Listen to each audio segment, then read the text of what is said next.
Hello, and welcome to another edition of Read with Ronald. I'm Ronald, and today we're going to be talking about Patrick W. Carr's The End of the Magi. How I got this book, it was about like 2 years ago, I think. I was in Barnes& and Noble with my friends. If you remember the friend from my mid-year review when I was talking about Ready Player One, that same friend. So we were at Barnes& and Noble because he needed a new Bible for church, right?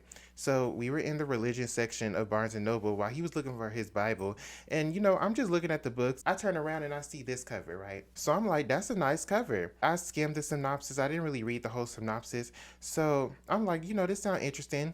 I might get it. And then I looked at the price and I was like, but not at this time.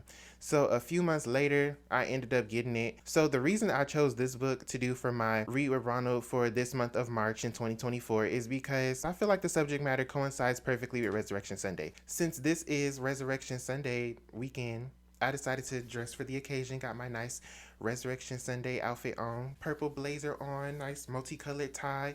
You can't really see it, but I got my cross necklace on.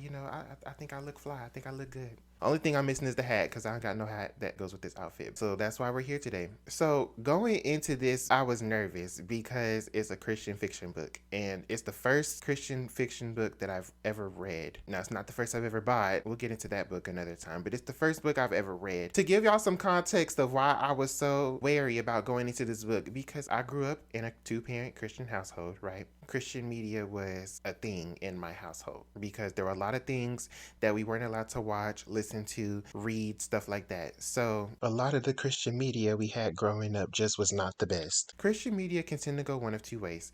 It can either be really well done and, get the message across, still be preaching and stuff like that. Or sometimes it'll do really well with getting the message across, but it'll sacrifice the other aspects of the story and the art. And it's like, it don't be hitting. So yeah, I was nervous going into this book because I'm like, okay, it's a Christian fiction book. How's this finna go? But it actually went pretty well. Before we get into the plot and before we get into all of this, I want to give some warnings. First is a spoiler warning to let you know that I'm going to be going through the whole plot of this book in depth. I'm going to give my thoughts on it. So if you don't want to be spoiled on it, thank you for watching up to this point, but feel free to turn the video off here. And be sure to come back once you've read the book and decide whether you want to see if you agree with what I said or not. And the second warning is a dog warning, just to let you know that if you hear any sounds in the background that a dog makes, it's one of the two dogs. And so with that being said, let's get into the story, right? Because of me skimming the synopsis and not actually reading it, I thought this book was going to be like an ensemble cast that follows the Magi through time leading up to the birth of Jesus. That's what I thought it was going to be, right? But it wasn't that. So today is March 4, the end of the Magi. That's the book I'm doing for my Read with Ronald this month because this month is Resurrection Sunday, and that book kind of relates to it because it talks about the events leading up to the birth of Christ during the years of silence. The years of silence is when there's no record in the Bible of prophets being told to speak to the people because it's years of silence. This book is talking about like what happens during that years, like what leading up to the birth of Christ, right? And that's not to say that there weren't prophets speaking during that time, but it's debated whether they were actually hearing from God or not because they were supposed to be years of silence. So it was debated whether they were actually hearing from God or whether they were just saying, oh, I heard from God, but really they were just trying to, be important. Let's see how this goes. The plot starts in Babylon in 537 BC. We're with Daniel, like Daniel in the lion's den. This is a long story. They're exiled into Babylon. They got kicked out of Jerusalem because they wasn't doing right. The Lord told them, y'all going down here to Babylon for this long, and when y'all come back, y'all better act like y'all got some sense, okay? So they're down in Babylon for the exile. The exile's getting ready to end.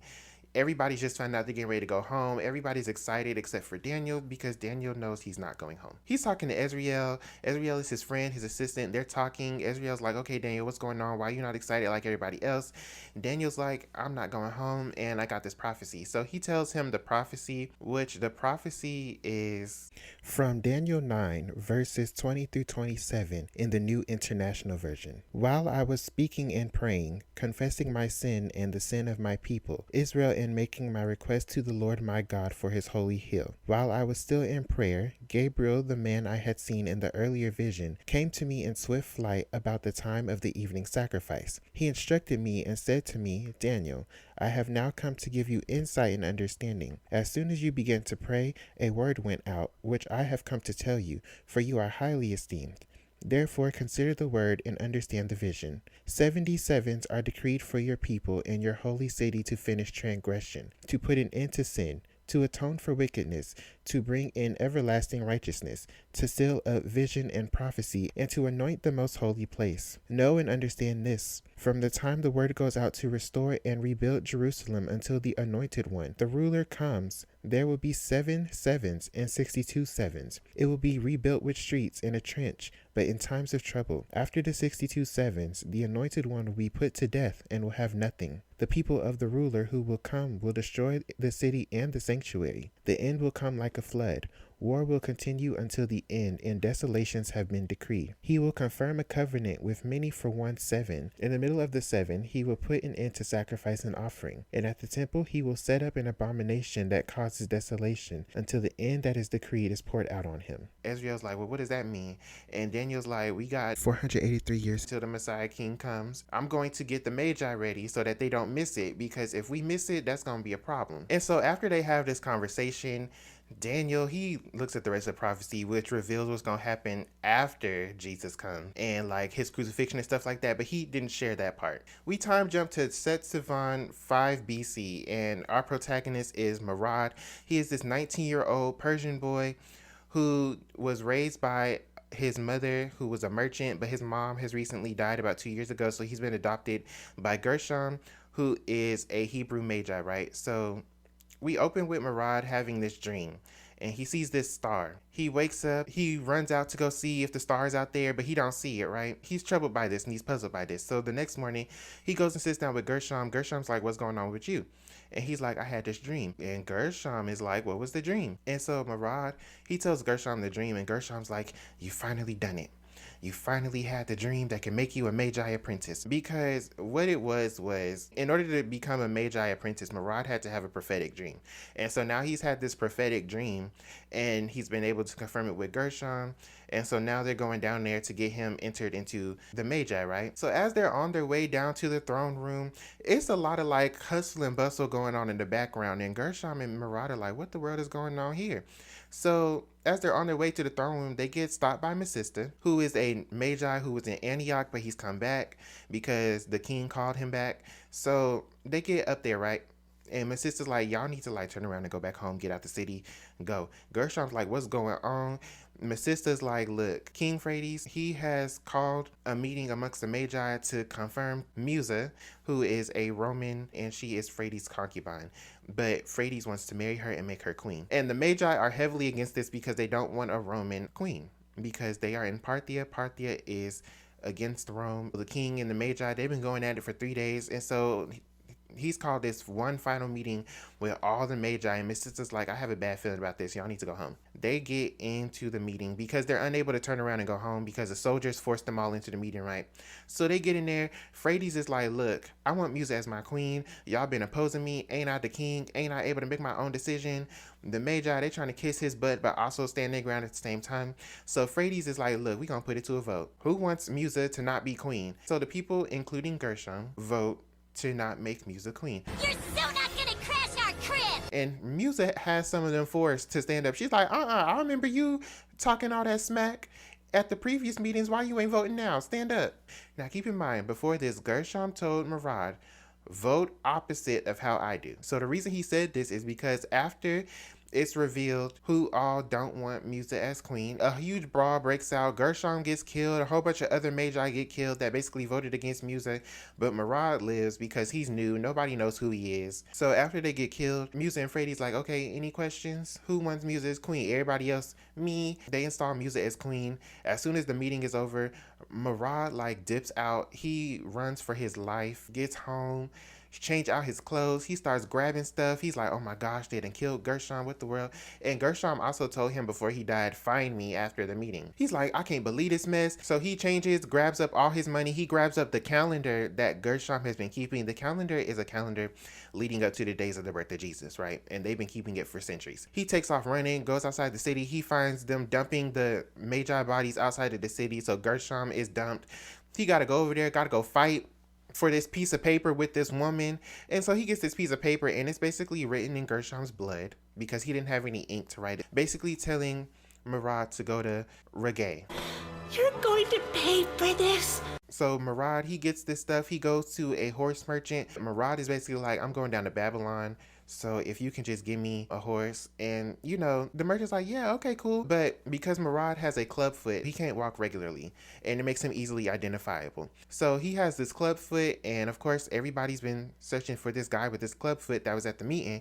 So the merchant's like, this is my chance. So he tries to trap Murad, but Murad is able to outsmart him and outsmart the guard that the merchant sicked on him. So he gets this horse, he gets out of Dodge, and he heads towards Reggae. As he's heading up there, he comes across this caravan headed by this man named Wallagash, right? So Wallagash has a child named Rashawn. Rashawn is the first person that Murad meets. Rashawn tells Murad, go on about your business because we ain't got time for this. Whatever you got going on is between you and whoever, but it ain't got nothing to do with us. Don't you put this caravan in danger. There's two important guards with Wallagash, right? Their names are Aban and Starana. They are married. So Aban, he goes up there to talk to Wallagash. Wallagash is like, state your business. Murad is like, look, I just need to ride with y'all for a few days. I'm on my way here, if that'll be okay with you. Wallagash permits it because he's like, fine, whatever. So he permits it, and as they're riding, some soldiers come riding from the city, right? So Murad is like, oh my gosh. He's like, can y'all help me? Rashawn is like, whatever you got yourself into, you are on your own. Get away from this caravan. So he gets away from the caravan, right? And like he has to like hide his foot and stuff like that. Basically, he's able to outmaneuver the soldiers, right? And so after they pass, everybody's like, what you got going on? Why are you running from soldiers? He gives like a little basic explanation, but he doesn't really delve into it too much. And Wallagash is like, you know what, fine, you can ride with us until we get to the next oasis, but after that, you on your own. So today is March 18th, and I've started reading The End of the Magi, right? So far, I'm liking the book. Murad, he seems like a cool protagonist. If Rashawn is going to be around for the duration of this book, he's not finna get on my nerves. That's all I'm going to say now. I am enjoying it for the most part so far. I'm only 5 chapters in, so I still got some time to like fill out the story and stuff like that. But we really started it off with like a bang, like just starting it off killing off people. I'm like, okay, just throw us right in there. So they get to the next oasis, and at the next oasis, they run into this merchant named Isai. Isai is a Hebrew who worships, God, the one true living God. He's a merchant, so he don't really have time to be stopping at the synagogues and stuff like that. He don't have a Torah and stuff like that, but Murad has a Torah. He has Gershom's Torah. And so basically, Isai wants a Torah. Wallagash wants to trade silk. He wants to get into the silk trade. And Isai can get him in, but Isai won't because it's very restricted to get into the silk trade, right? So Murad is like, I can get you what you want and he can get me what I want, so let's go make a trade. So he goes over there. He's like, listen, I heard you're a Hebrew. I heard you worship the one true living God. So do I. I got this Torah. Isai's like, you got a Torah? Ooh, what do I need to do to get it? So basically, Murad trades his Torah for Wallagash to get into the silk trade, and in return, he asks Wallagash to let him ride with the caravan. And so Wallagash is like, sure, yeah, okay, you got me into the silk trade. We can do that. Rashawn is upset about this because Rashawn did not want Wallagash going into the silk trade for some reason. And so Rashawn is upset about this, storms off. Murad is like, what's gotten into Rashawn? Does Rashawn not like me or something? Wallagash is like, it's not you, it's something else. Wallagash gets him drunk and he ends up spilling everything that's happened. And Wallagash is like, well, since I've heard your story now, you can ride with me as long as you need to get where we need to go. So they get to riding again to the next oasis, and Wallagash tells Rashawn, hey, make Murad a boot so he can hide his foot. Rashawn is making this boot. And as they're riding, some more soldiers show up. They outmaneuver them. Then they get to the next oasis, and they discover a soldier there hiding, spying on Murad. So Murad has to walk, because if he walks regularly, they're going to know it's him. He basically got to walk like 50 paces to the tent, but every time he's tried to walk before that, it's been excruciating for him. Think The Little Mermaid. When she had to walk in the book, she said it felt like knives stabbing her in her foot. That's how he describes it. He's like, it's excruciating. He's got to walk. Aban tells him this really good quote on page 72. He said, courage, Murad. The life of any man is not without pain. I thought that was a good quote because it's true. Life has its ups and its downs, but as long as you have courage and you walk with the Lord, you can get through them. So Murad, he does the walk. He does good at first, but the pain just gets unbearable. And Wallagash has to rush in and save him. Wallagash ends up knocking him out and carries him into the tent. So when Murad wakes up, he's like, what the world happened? Wallagash is like, I'm sorry, I didn't mean to hit you that hard. Because Wallagash used to be a wrestler, right? He used to fight for money, so he's very strong. He's like, I didn't mean to hit you that hard. I was just trying to help. But basically, we're in the clear. And so he has Rashawn like tend to his foot. And so as Rashawn and Murad are talking, they start getting to know each other. They talk about Murad and why he worships a different god from everybody else around him. So the people in this book, they worship this god called like the Shining Fire God. But like I said, Murad worships the God of the Hebrews, which is the one true living God. They're talking about that. They're talking about what made him switch from worshiping the Shining Fire God to worshiping the actual one true living God. And so during the conversation, Rashawn is like, I wish you had just gone off with Asai instead. But Murad is in pain, and like the pain is so bad, like as they're writing, he has to keep like walking on the foot to prove like he can walk like a regular person, even though it's excruciating for him. It's to the point it's unbearable. He can't eat, he can't like drink nothing, he's very weak. So they decide to drug him with some poppy seed tea to help with the pain. But the problem is taking poppy seed tea will get him addicted to it. But he's like, look, it's worth it, give me the darn tea. They get to Reggae, and Murad is fighting the addiction, right? It's going to take like another day to get over that addiction, but it's going to take weeks for his foot to heal because he has stressed the muscles in his foot from walking irregularly. And so Walagash is like, we don't got time to wait that long.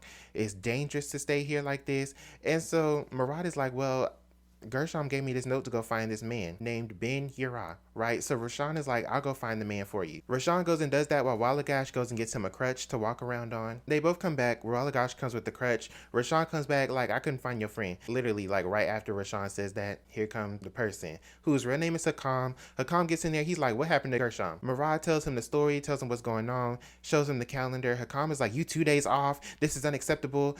And Murad is like, well, I couldn't help that. I was unconscious. And Hakam's like, that doesn't matter. That was unacceptable. You got to be precise with this. Like, what are you doing? What you got going on? And then on top of that, you're not even a Hebrew. You Persian. Like, how dare you be claiming my God and you not even a part of the people? Like, Hakam was just doing the most. You ain't nobody. I ain't nobody. He's prejudiced against Murad for not being Hebrew and got on my nerves in the process. And he was useless. He was useless in this scene. He was like, you not Hebrew. You not nothing to me. You're not worthy of being a part of the people. They discovered that the reason everybody is chasing after Murad is not because he witnessed Musa kill everybody, but because he has all of the money of the empire in his hand. Like, he literally has like all these letters of transfers to like all of the mints in the empire. He can literally go to every mint and withdraw money and basically bankrupt the entire empire, and that's why everybody is chasing after him, and he didn't realize it. And the reason he has these papers in the first place is because Gershom helped manage the kingdom's finances. He basically personally kept these letters at his house instead of turning them over to Katanis, who was head of the treasurer, because for some reason he didn't trust Katanis with the letters, so he just kept them at his house. And Murad grabbed them when he was grabbing up everything and left, so that's how he got his hands on these letters. But basically, if you're trying to get away, you need to go east. And I'm like, any of the other characters could have told you this. We did not need to meet this man. And he just dips. So they head east, and Rashawn is like, listen, don't let that man get to you. People like him, they ain't got nothing worth saying anyways. Don't let that man get to you. So today is March 23rd. I am halfway through chapter 10 of The End of the Magi. And can I just say that the Magi are pissing me off? Murad is on the run. He gets in with Walagash and Rashawn. Let me say that Rashawn, why is he becoming one of my favorite characters? I'm glad he's proving me wrong, right? Because that first introduction we got to him and the rest of the caravan company was not the best introduction, okay? Not a very good first impression. But tell me why we get to where we supposed to be going, where Gershom tells Murad to go. Why did we find this man that we were looking for? His name is Hakam, and Hakam was useless. He didn't do nothing. He gave nothing except insults and prejudice. First of all, he went off on Murad for being 2 days off with the calendar, which is not really Murad's fault, okay? The man was unconscious, okay? I can't mark a calendar when I'm unconscious. I think the Lord would forgive me that. I don't think the Lord is so strict to the point where, oh, you missed 2 days off the calendar while on the run for your life. But then on top of that, you gon' tell the boy, oh, you'll never be one of us. You're not a true Hebrew, none of that. Da-da-da. What did Gershom send me out here to find you for? You didn't do nothing. You didn't tell me nothing that I needed. All you said was, you 2 days off on the calendar. You have the empire's finances in your hand, and you need to go east. Anybody in that caravan could have told him that had he known about it. So as they're traveling east, you know, everybody's tired, but they're like, we gotta get out here. So as they're traveling, Murad notices somebody following them, and when they get to the next oasis, he goes to the inn to spy because they've sent a bond to check on like what's going on, who it is, stuff like that. And so Murad follows him. And after he follows him, he discovers that it is my sister. And so he and my sister, they get to talking, and Murad is like, listen, come back to Walagash's tent with me, right? So my sister meets them back at the tent. They get to talking. Basically, my sister wants revenge on Musa. And he's like, listen, I know you got the mint papers, right? So if we go to all the mints, we can withdraw all the money. We can thwart their plans financially. Why he gonna show up? Talking about some come with me, we can get revenge. And Murad is like, okay. And I'm just like, Murad, are you stupid? Are you dumb? Because me reading this man showed up and said, I watched them dump Gershom's body outside of the city and watched them people scavenge over his body like he was nothing. I'm like, Murad, you were there. You saw when they dumped his body. Is it not clicking in your head that this man saw what you saw? He saw you down there fighting for your life, trying to get Gershom's belongings, and did nothing to help? Is that not clicking in your brain? He came in here talk about something. He want to help you get revenge. No, what he want is the letters to go down to the bank to get the money, and he don't get you caught up in some mess. It has something to do with you, but don't got nothing to do with you. And instead of listening to Wallagash, who told you don't go do it, you decided, I'm gonna go do it. Is it not clicking in your brain that it's a setup? Now, granted, Murad is 19, but at 19, I wouldn't be making this type of decisions to go out here knowing everybody's after me. This man just told me that the man who's after me, he cut a deal with the man to help find me because he know what I look like. Katanis is in charge of the money of the empire.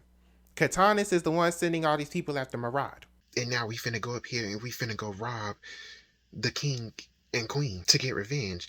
The man just told you he cut a deal with the man who's chasing after you with all these soldiers trying to kill you, to find you because he know what you look like. And he sat up there and watched you fight for your life. Even though he didn't say that part. He just said, I saw them dump the body. But context clues, because Murad was there when they dumped the body, right? So obviously this man then watched you twice struggle, and you want to go with him for some revenge. Obviously, this not finna go the way that Murad wants it to go, and now he finna have to sit up here and go through some darn trials and tribulations because he want to be done.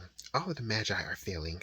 I know Daniel is rolling in his grave. Wallagash is like, now wait a darn minute, Murad. This is not what you want to do. It's not going to get you nowhere. Murad not listening. So Wallagash is like, look, if you decide to go after your revenge, and if you decide it wasn't worth it in the end, this is where we're going to be next. Catch up with us here. Murad goes to get this revenge with my sister, right? They go up there. They withdraw the money from the mint at Hectompolos. And something in Murad's spirit, I would say it was the Holy Spirit, but we didn't have the Holy Spirit yet. But something in Murad's spirit told him to keep back one of the papers. So he kept back one of the papers, right? After they withdraw the money, Murad basically tells my sister like all the tips on how to do it. And so my sister's like, thank you for your services.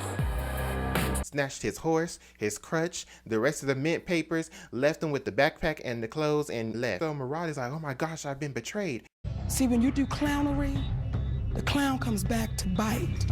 He's stuck out here in the desert. While he's in the desert, he has this dream that like tells him, okay, go to Nisa. Nisa is called the City of the Dead, and it's also the paper that he kept back. So he has the paper for the mint in Nisa. He has a prophetic dream telling him to go to Nisa, so he's like, okay, that's where I'm going next. He finds some camels. The camels were camels that my sister bought from Wallagash, and after they didn't need them no more, they cut them loose. He finds like 13 of those camels, and he basically starts a camel caravan to get him back to the city, right?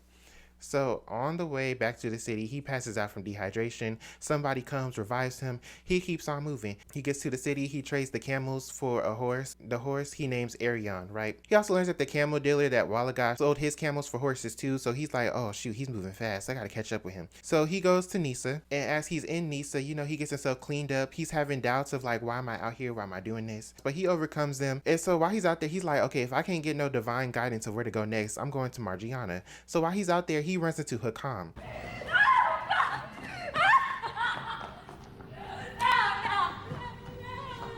So I'm on chapter 12. Why did Hakam have to come back?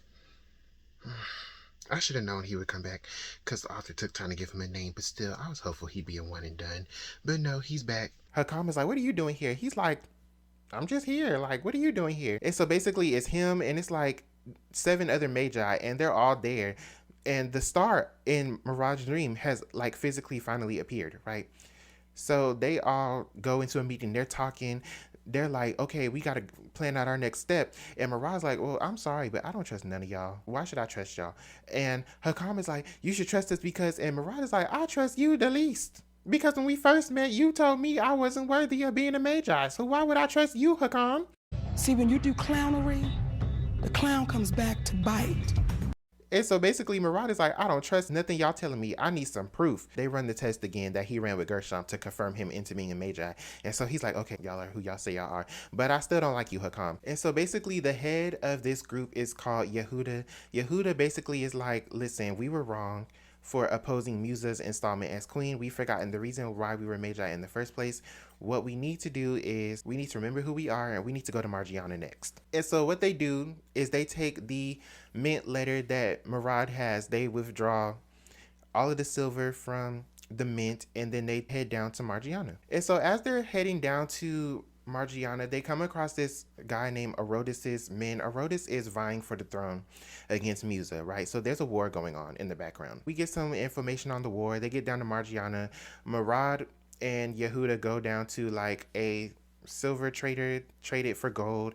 Then they like go buy the other two gifts, frankincense and myrrh, and they're like, okay, we set, we ready. So they're like, okay, so we got to figure out who's actually going down there to like go see the Messiah. So they draw lots, right? And the four people who like get their lots drawn are Murad, Yehuda, Hakam, and Dove. And you know, Murad's kind of feeling left out because he only knew about the calendar. Everybody else seems to know more than him. And so that makes him feel like kind of like a poser, like Hakam has been accusing him of being. So right after they draw lots, my sister shows up and he's like, listen, Arodis has placed me with y'all. I'm going with y'all. If y'all betray me, I'm gonna betray y'all and we all gonna go down. So my sister's gonna go with them. Murad, he goes in search of Walagash, finds him amongst the silk merchants. Walagash is the richest silk merchant there. He's doing really well for himself. Everybody's excited to see him. Him and Yehuda, they're there to ask Walagash to let them travel in the caravan, right? But Walagash is like, no, come in. It's a celebration. So they come in there and Walagash is like, okay, y'all, listen, my daughter gonna come out here and dance for y'all and she gonna choose her husband. Murad is like, daughter? So this girl come out, she start dancing. Murad takes a real good look at her. He's like, Rashawn? Rashawn is a woman and she's about to choose a husband. So she's going around, you know, listening to everybody's offers of what they can offer her. Before she gets to Murad goes to Walagash. She's like, look, this is not what I thought this was finna be. Like, what are we doing here? Walagash is like, why did you think I brought you into my tent? I told you was welcome in my tent. Like, what did you think I meant? Like, are you sure you don't want to bid for Rashawn's hand? So Murad goes back. Rashawn comes over to him. She's like, what can you offer me? Murad knows what she wants. I can offer you what you actually want. She's like, and that's why I choose you. So Rashawn chooses Murad as her husband, right? So we just found out that Rashawn is a woman, and that's not even the part that's shocking to me. The part that's shocking to me is she and Murad are getting married. Murad literally just got reconnected with them, and he's getting married to Rashawn. And the whole reason she didn't want Walagash to get into the silk trade is because that meant she was going to have to get married to another silk trader. She was like, oh yeah, you're going to be my choice because you're going to be the one that's going to get me out the silk trade because you're courageous and you're the only one here that's not a silk trader. So you're my choice. And I'm just like, how did we go from trying to find Jesus to getting married? So then the next morning they talk to Walagash. They're like, look, we need to go with you. He's going to Palmyra. He's like, y'all can come with me as long as Murad joins my tent after we're done. They heading down to where they're going. My sister goes with them. Yehuda feels like my sister's only there to start trouble. As they're riding, some soldiers come, attack them. Everybody's fighting for their lives, including Murad, who really don't know how to fight. Everybody except my sister and his men. So they fight off the attack, right? During this attack, Starana gets injured. And then after the attack, the Magi gather up. They're like, this attack was planned. We feel like it was planned by my sister because y'all notice how he didn't help during the fight. After the battle, Murad is like, I want to learn how to do archery. He wants to do it how Abana and Starana do it, and they're like, you know how long it takes to learn that, but you know what, we're gonna help you out. So he starts. It's difficult for him at first and he gets frustrated. Everybody's like, just give it some time. It takes some time to learn. And the reason they discovered that the attack was orchestrated by my sister is because they had on bone rings, and that's like proves that it was too like orchestrated for them to be just regular bandits, because regular bandits wouldn't be that organized. So they're like, oh, this proves it was orchestrated by my sister. So Walagash is like, look, you, talking to my sister, he's like, look, you, the next time it's an attack, if you don't help, I'm gonna take you out.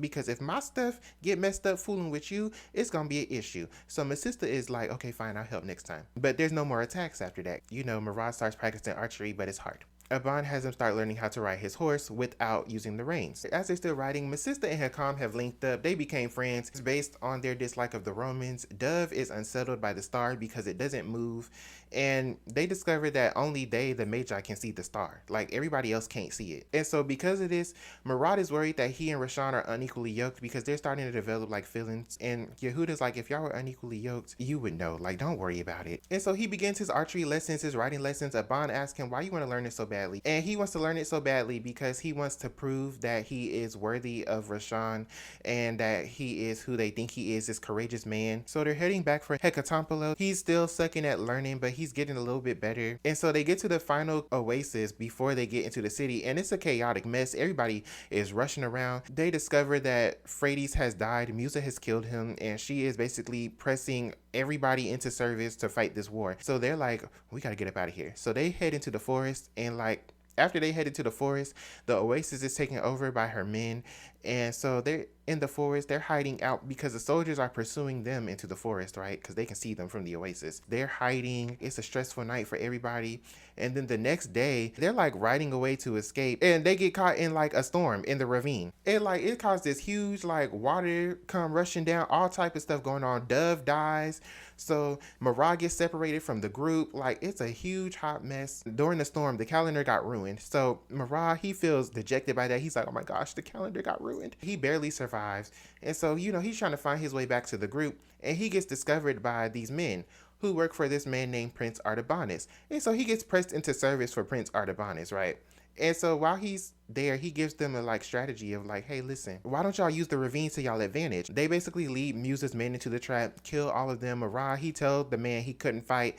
The man is like, you was right, you couldn't fight. But basically, because of you, we were able to not only survive, but defeat the enemy. So we're going to take you to the prince, and the prince will decide your fate. So they get up there to Prince Artabanus. Artabanus is like, what you doing back here? I thought I told you to lead the enemy away, because he was running away from the enemy, just trying to survive. And the man is like, well, my prince, it went better than we thought, and it's all because of this man right here. And so the prince is like, who are you? And what was you doing there? And so Murad explains his story, and Prince Artabanus is like, okay, come hide behind me real quick. And so he brings in Wallagash and everybody else without them knowing Murad is there. And they basically confirm the story. Basically, they've been asking, can you like get us into Armenia, right? Because that's where they need to go to get around Musa's men. They've been asking, can you get us into Armenia?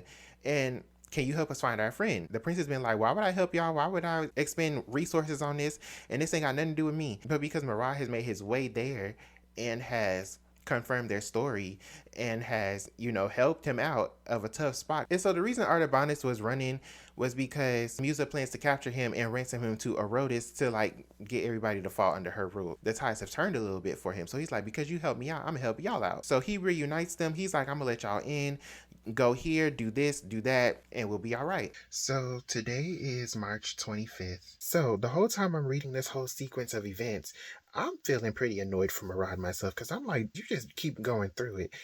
And like, it just seems like it's not letting up. You're not getting no break. Nothing. Like, I'm just so annoyed for you. I just be like, I'm over it. I believe the Holy Spirit spoke to me on this. Because I'm sitting here annoyed for Murad. But it's like, had Murad gotten annoyed in that situation like I was for him, and had he just been like, forget this mess, he wouldn't have been in position. He wouldn't have been able to get them through to the next step. Like Mordecai said in Esther, if you don't do it, Esther, the Lord gonna find somebody else to do it, but you're gonna miss out on your blessing because you didn't want to be obedient.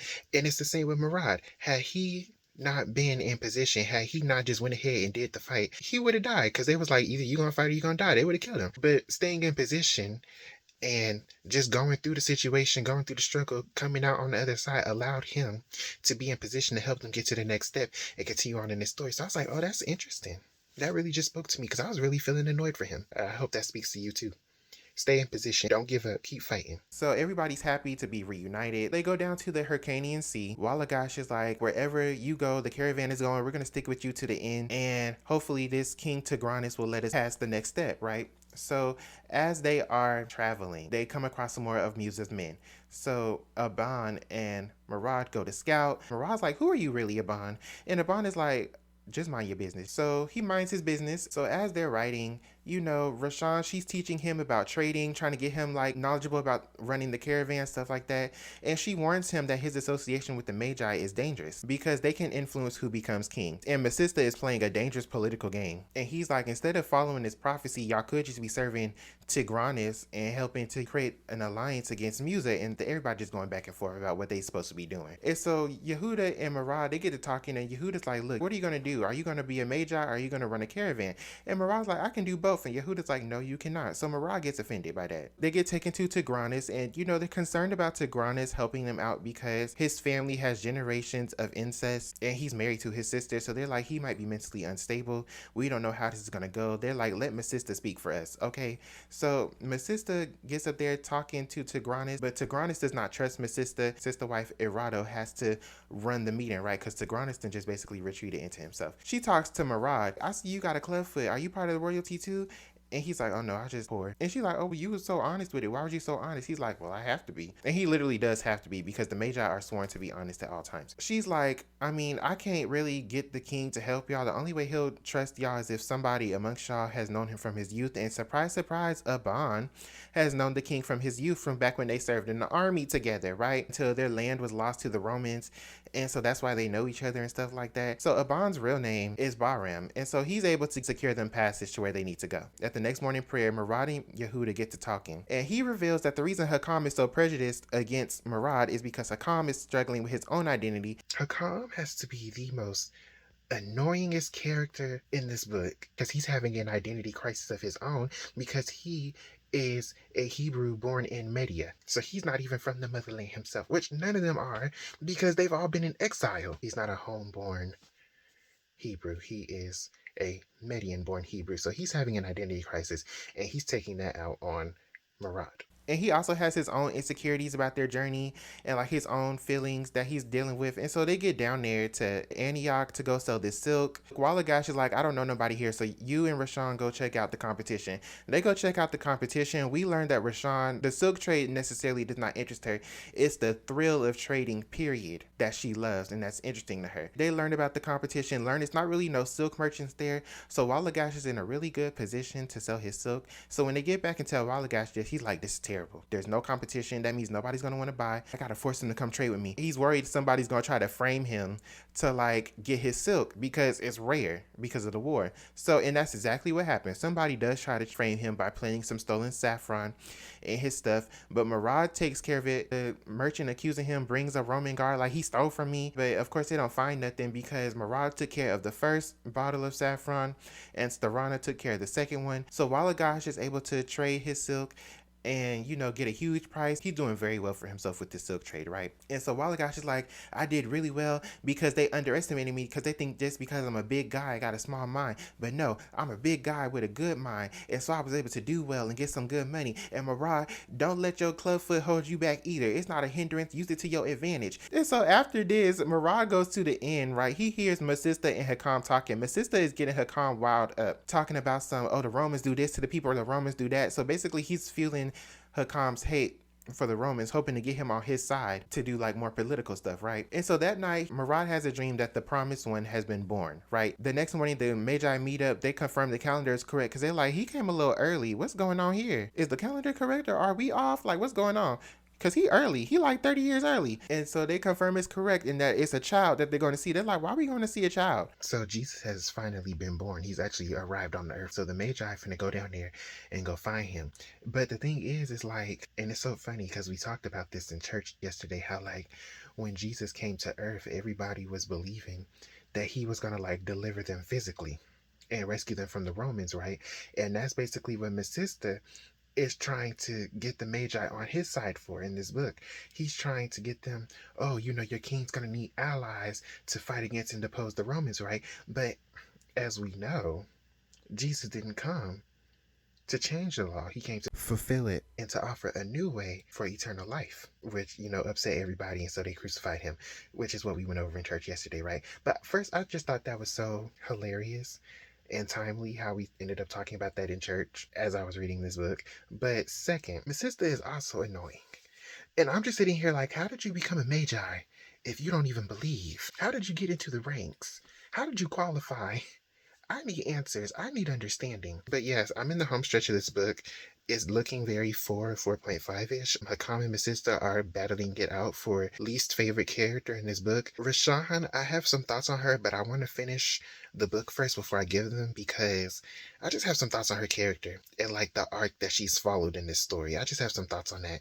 But yeah, I'm in the last little bit of the book. I have 10 chapters left to go, so let's see how this goes. They're heading towards Jerusalem. Hakam is believing that the Messiah is going to free them from the Romans, so he's excited for this. Murad and Hakam get into it because Hakam is like, you don't have no right to join in on what's going on. Murad is like, but I had the dream first before you had it, and God chose me. So what does that tell you, Hakam? So they just get into it. Rashawn tells him, don't worry about what Hakam got going on. He got his own issues to work on. Stay focused on you and what you got going on, okay? Let me tell y'all something, because Hakam has literally been the same since we first met him. If we get to Bethlehem and this man looks on Jesus' face and be like, I know I've been changed, he is going right into the worst supporting character category, where last year's I know I've been changed winner was. This man is doing entirely too much. And if he get up here, talk about some I know I've been changed, but I can't see no evidence of the change. No storyline leading up to the change, no story support leading up to the change, like you've been the antagonist the whole time. And we get up here and you talk about some I know I've been changed when there's no story support for it. Oh, you are going into worst supporting character. Effective immediately. You will be the worst supporting character of this story, because do not do that. Don't do that with me. Don't play with me. So they get out there, they get to the end. The next morning, they got some escorts, some Roman escorts from Herod, King Herod. He's like, hey, we escorting y'all to the king. Come on. They get up there. Herod is like, I heard y'all was here.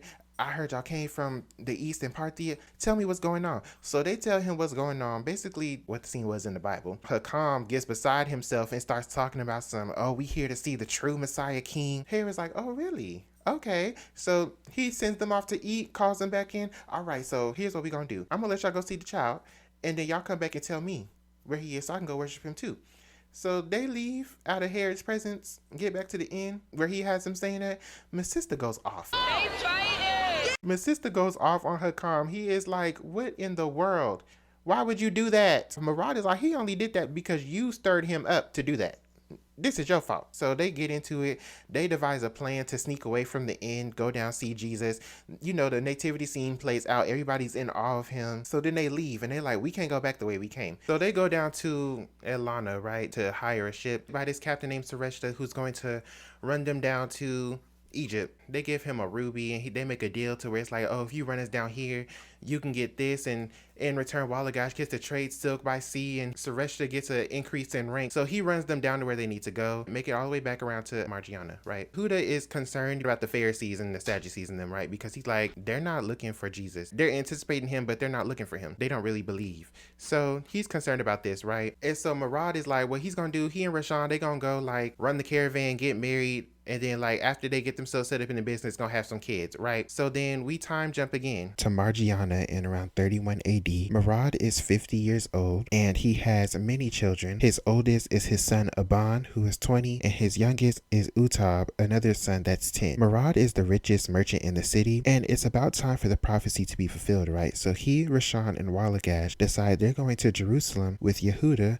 while his son Aban will run the caravan. Now at this point, the only Aban in the story is his son. We don't know what happened to the other Aban. We don't know what happened to Starana. Like, they literally just dropped out of the book after this time jump. We didn't hear nothing about them no more. So the three of them go with Yehuda to Jerusalem, and along the way they pick up the rest of the Magi, and one of the Magi, Elier, he's growing weak due to age. One of the other Magi they also pick up is Hakam, who is still prejudiced and he's still holding out hope for Roman defeat. And we learned how the war has gone. Artabanus ended up defeating Musa, and he is now the emperor.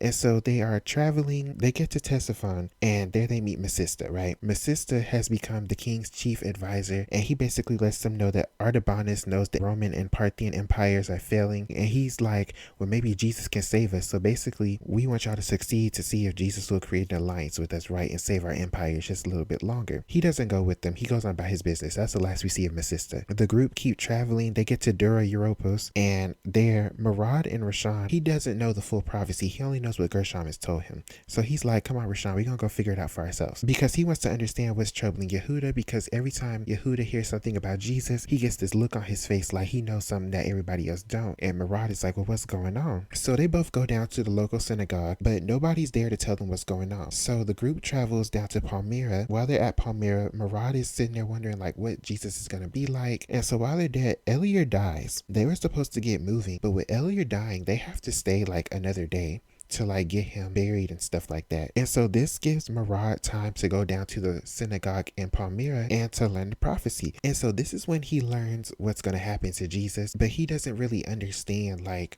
what that means. The group gets on their way to Jerusalem, and while they're on the way, Murad is like just looking around at everybody, trying to figure out how everybody's feeling and stuff like that. So they get to Jericho. Yes, Jericho was rebuilt. If you don't know, go read your Bible. Remember, Joshua cursed Jericho to say it's going to cost you one son to build the city and another son to build the gate, I think. And somebody did that, and it literally cost him both his sons to rebuild the city. So Jericho's been rebuilt after the walls came tumbling down, right? So they get to Jericho, and Murad finally decides to confront Yehuda because he's like, okay, I keep seeing you getting worried every time Jesus is mentioned. What's going on? Because I know something, but I need to know if what I know has anything to do with what's going on in your head. Yehuda shares his worries about Jesus. He's worried because nothing about the prophecies makes sense. He's basically like, how is Jesus going to fulfill all of these things that seem to conflict? He's worried and he's scared because the prophecies always seem to happen word for word. Like every word that's spoken in a prophecy comes to pass. And he's like, none of this makes sense, but every prophecy so far has come to pass word for word. So how is he going to fulfill all of this? Because Yehuda is scared and Murad now has all of these things to look forward to regarding these prophecies and stuff like that. It's taking a toll on him. When they get down to Jerusalem, it's just crowded and it is filled with tension. And so in my notes, I wrote page 340, the ghetto. So I'm just going to read to y'all what the ghetto was. You know, they were just talking about Jesus and his reputation. They say he works miracles. Some of the zealots want him to rescue us from the Romans, while the Pharisees accuse him of being in league with Satan. And when I read that, I was like, ooh, the ghetto. I didn't know ratchet was a language. This is in ratchet. Imagine accusing Jesus of being in league with Satan. I would be so embarrassed to have my name even mentioned in the same circle as Satan. That is so embarrassing for anybody to believe that I would be in league with him. I would be so embarrassed. But Jesus wasn't embarrassed because he overcame that. So basically, the day finally arrives, which is Palm Sunday, and Jesus arrives in the city on Palm Sunday. So Palm Sunday happens. Everybody's out there singing Hosanna, blessed be the rock. And then, you know, the Pharisees start challenging him, talking about some Jesus rebuke your followers. And Jesus like, if I rebuke these people, the rocks are going to cry out and tell y'all who I am. Rashawn, she ends up taking Murad back to the inn because things start getting out of hand down there at Palm Sunday. So she's like, come on, come back to the inn and come rest. That night, Yehuda and Mikhail return. And they tell about Jesus going in the temple and flipping them darn tables with his zeal for the Lord. Let's make sure we understand why Jesus was flipping tables. Jesus was flipping the tables because they had turned the temple into a market. And the temple is not supposed to be a market. It's a holy place. And they were also exploiting the people who came there to use the temple for its intended purposes. So when people tell y'all, oh, even Jesus got angry and stuff like that, make sure we talk about the actual reason Jesus got angry. He got angry for God because God's house was being disrespected. He didn't just get angry and just start flipping the tables for no reason. If somebody tell you, oh, even Jesus got angry, make sure you let them know the real reason Jesus got angry. Don't be out here trying to justify doing anything and everything out of anger just because Jesus got angry, because that's not right. Jesus was angry for a righteous reason, and he was restoring righteousness to the temple of God. So let's make sure we keep that clear. They telling about Jesus going in there flipping them tables, and then the other Magi, they went to ask Jesus to help them drive out the Romans by becoming a prince and vying for the Roman throne, right? They followed him down to where Lazarus was when Lazarus died. They saw him resurrect Lazarus from the dead. After that happened, they asked him. Jesus was like, no, that's not why I came. That's not what I'm down here for. And so that disappoints everybody, and it gets some of them doubting his authenticity. And the people who are doubting the authenticity are the Magi who were not present when Jesus was born. The ones who were present when he was born, they not doubting him. Yehuda and Murad, they decide to stay in the city until Jesus's work is resolved, because everybody's like, well, he came, the calendar portion has been fulfilled, our job is done, what are we still here for? And so they're like, we just feel like there's something else, so we're gonna stay around and we're gonna wait. And they end up celebrating Passover, and Murad during Passover, he's like, how is Jesus gonna fit into all of this? Like, I'm not understanding. He goes to bed, he wakes up the next day to Yehuda telling him they done took Jesus. So they run down there to where he's being examined by Pilate, and Pilate's all, I can't find nothing wrong with this man, and everybody's crucify him. So Jesus gets falsely convicted, he's mocked. Murad can't look away, so Rashawn is like, baby, let's go. It's getting crazy down here, let's go. So she takes him away from the crucifixion because, the people was yelling, crucify him, Pilate, because if you don't, that means you are treasonous to the Romans. So that's what got Pilate to lead the crucifixion, right? He did that little water thing and, oh, his blood is not on my hands. Pilate, it isn't on your hands because that's all you remembered for. Rashawn takes Murad back to the inn, gets him to rest. All the other Magi come in, they are in shock, and they just get to talking about all the prophecies and the scriptures and stuff like that prophesied the crucifixion coming. And as Murad is listening to like all of the prophecies that have been fulfilled in all of the scripture, he gets upset with them because he's like, y'all knew this was gonna happen and y'all told me nothing. Y'all had me in the dark, had me out here looking crazy. He get mad at them, he gets mad at God because he's like, what kind of God sacrifices his own son? What kind of mess is this? So the next morning he wakes up, he comes across Harold. Harold is the one that was doubting Jesus's authenticity, right? So Harold is leaving, and he's leaving without his friend Ronan, because him and Ronan, they homeboys, they stick together, right? But Harold is leaving without Ronan because Ronan wants to stay and see what's gonna happen next, and Harold's like, it ain't nothing left for us here, let's go. And he's like, I can't take no more, so I gotta go. Ronan decides to stay, and he takes Murad down to the tomb where the Romans are guarding it. Got the stone rolled up against the tomb so nobody can get in and take Jesus's body and claim he rose again. And Murad is like, why'd you bring me down here? And Ronan's like, because I could see like your faith was starting to slip, so I brought you down here to build your faith back up, right? So it's during this conversation we learned that Hakam died. Oh, she passed away? Oh. All right. He took a sword and he charged at the Romans and got cut down because he was distraught that Jesus did not take up for them to drive out the Romans the way that he wanted, right? Ooh, girl. So that's how Hakam died, because he just couldn't believe the fact that the Messiah King was not going to do things the way that Hakam thought that they should have been done. Today is March 25th. I'm literally like one chapter out from the end of this book, right? So I just came to say really quickly that Hakam, he died because Jesus didn't fulfill his expectations of what he thought Jesus was going to do, right? Even though Jesus did a lot greater than that. But the reason I'm actually here is because Elia and Dove, they died in the story, right? And I'm like, if they come back in this final chapter walking around talking about some, hey, how you doing? Because like when Jesus resurrected, a bunch of people who had died also came back to life for a little bit too and was walking around talking to people. And Murad is sitting up here talking about some, oh, I wish they were still here. They were just so cool and amazing. So I'm like, if they show up and come talk to this boy, I'm going to be done. 3 days later, Jesus rose.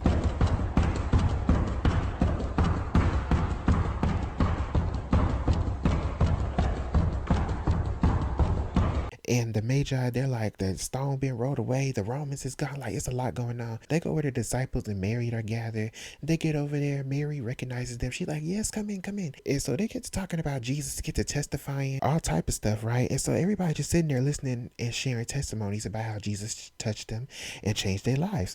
And so that night, Ronan is getting ready to leave because he's like, I think our work is done. But Yehuda is like, our work is not done. Basically, they both agree, like keeping the calendar and all of that, that's done. We don't feel like fulfilled. Like, it's got to be something more to this. That's what Yehuda's stance is. There's got to be something more to this. And Ronan's like, it probably is something more to it, but it's not our task. Our task is done. It's time for us to go. They both decide to stay a little bit more and see what's going to happen next. Everyone remains in Jerusalem for about 6 weeks until Wallagash tells Murad, look, we can't stay here no more. Abban can't run the caravan forever. Eventually, he going to have to make a decision, and I do not want to leave no decision in his hands. So he's like, we need to go back home. And Murad is like, I'm just waiting around to get a personal confirmation that God chose me, because up until this point, it just feels like I've just been along for the ride. I really don't understand what God has me out here doing. I don't understand what he's chosen me for. I don't even know if I've really been chosen or if I just kind of fell into this. The disciples and most of the Magi, they leave. But Murad, Wallagash, and Rashawn, they stick around in the city because they like, okay, Murad, we gonna stick around for you to figure it out. So weeks later, the disciples come back talking about they saw Jesus. which they did, and he told them to come back to Jerusalem and to wait. So the wait is torturous for everybody because it's like, what is we waiting for? And Mari, he just really wants to see Jesus one good time before it's too late, which once again, because he wants that personal confirmation, he's like, I haven't gotten to have a personal encounter with him, haven't got to see him every time he's been around. I've missed it.